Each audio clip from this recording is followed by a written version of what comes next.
Welcome back, my students, to a brand new episode of Comic Class. In today's lesson, guys, we're redoing the first episode in a new series on the channel called Perfecting the Panels. And yeah, this is basically a series of videos that we're going to be looking at single issues in a comic book run that stand out on their own, or just overall I consider to be some really great, or even the pinnacle of the run itself. And yeah, and what the creators, be it the writer or the artist or them together, what they were able to accomplish in a single issue. And yeah, I thought there'd be no better issue to start off with episode 1 than TMNT from the Mirage Run, the Leonardo one-shot. Now, this storyline, this was the first part in the Shredder Strikes Back story arc. If you haven't already, go check out my videos on the TMNT Mirage series. I have a full review of this entire story arc, of all the issues that are in here. Yeah, but we're mainly going to be focusing on the first issue of this arc, which is the Leonardo one-issue micro-series, number 1, the Teenage Mutant Ninja Turtles Mirage Run. And yeah, this has been adapted in many different Ninja Turtles mediums, be it, I believe, video games or even cartoons, such as the 2003 series famously adapted this storyline, or this issue. They did it in the movie. They did like a variation with Raphael instead of Leonardo in the movie of the 1990s movie.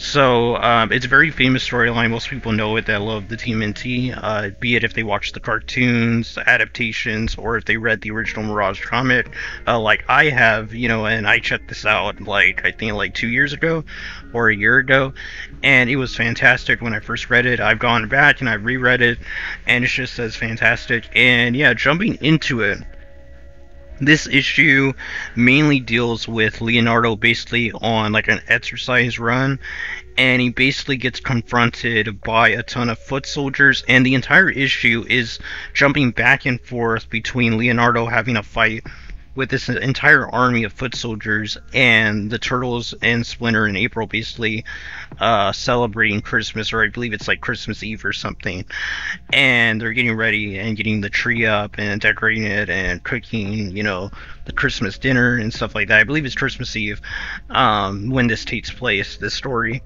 And yeah, it's mainly dealing with that, and we're getting some humor with the Turtles, and then we're dealing with a serious life and death situation battle with Leonardo versus the foot soldiers. The issue ends with us getting a reveal that Shredder is actually alive still, and we get to see him, I believe, in one of the panels before, but not kind of in a shadow type pose or something like that. And the foot ninjas, or Shredder, it's not said who does it, they basically throw Leonardo through the window whenever the Turtles are going to go out to look for him, because he's been gone all day, and that's very unusual for him. So Splinter basically sends the Turtles to go out and look for their brother, and he basically gets thrown through the window right when they're about to leave, and he reveals that the Shredder is still alive, and then he passes out or something, or he's in the process of passing out, and that's how the issue ends. And overall, it's just a very solid issue. It had a very good amount of action scenes. The action scenes were very well drawn. I read this story with the giant Ninja Turtle collections that they had brought out of the black and white comics. I read it in black and white first, and in that you got a little insight after you would read the issues. They would have a little bit of an insight with Kevin Eastman and Peter Laird, and they basically explained the process that went into this issue, and they explained that they wanted this to be the pinnacle of their action sequences. And later on, when we had the fight between Leonardo and Shredder, they basically tried to replicate what they did in this issue, but this issue very much does stand on its own, and that doesn't deviate basically of the other stuff in the Ninja Turtle Mirage Run, original 60, I think 60 to 62 issue run. That stuff is great. Just because this to me is the pinnacle doesn't mean that their fight that they did, the fight scenes they did in the Return to New York story arc are bad. They're not bad at all. They're very great. But I do think that this indeed, as they were setting out to do at the time, was indeed the pinnacle of the TMNT Mirage Run. And the fact that it's adapted in so many different mediums for the Ninja Turtles and is basically synonymous with the Turtles themselves. Basically shows the greatness of this storyline and what they accomplished in this one single issue. Like I said, this isn't the complete storyline. The complete storyline takes place over the course of, I believe, 3 issues. This is mainly just part 1. This is like the setup for the rest of the story arc to play out, and the scenario to basically play out between the Turtles versus Shredder and his foot soldiers, and basically have their rematch after they fought each other in issue 1 of the run.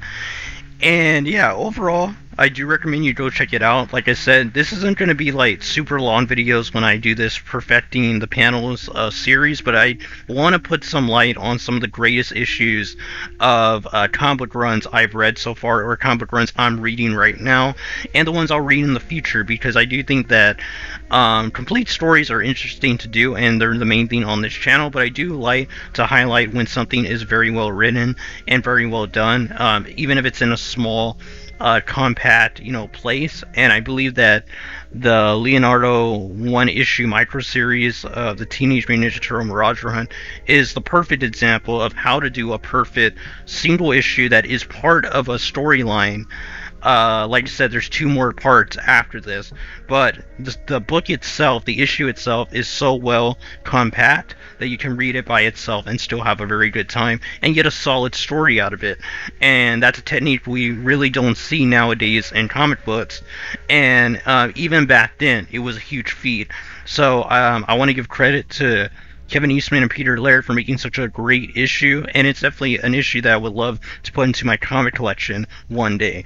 That's going to be all, guys. Be sure to subscribe, and we're going to be doing more of these one-issue reviews of comic book runs, and overlooking the highlights of some of these runs and some of the stories and issues they brought out during these runs. So we have more that are going to be coming. I already have like the next few planned. So if you're a fan of this video, you're a fan of the Turtles, go check out my Ninja Turtle review videos. I'm working on the IDW TMNT 2011 series volume, I believe it's 13 or 14, that's coming out probably tomorrow. So yeah, be sure to go check that out. But until next time, people, God bless you. Until next lesson, keep on reading those comics.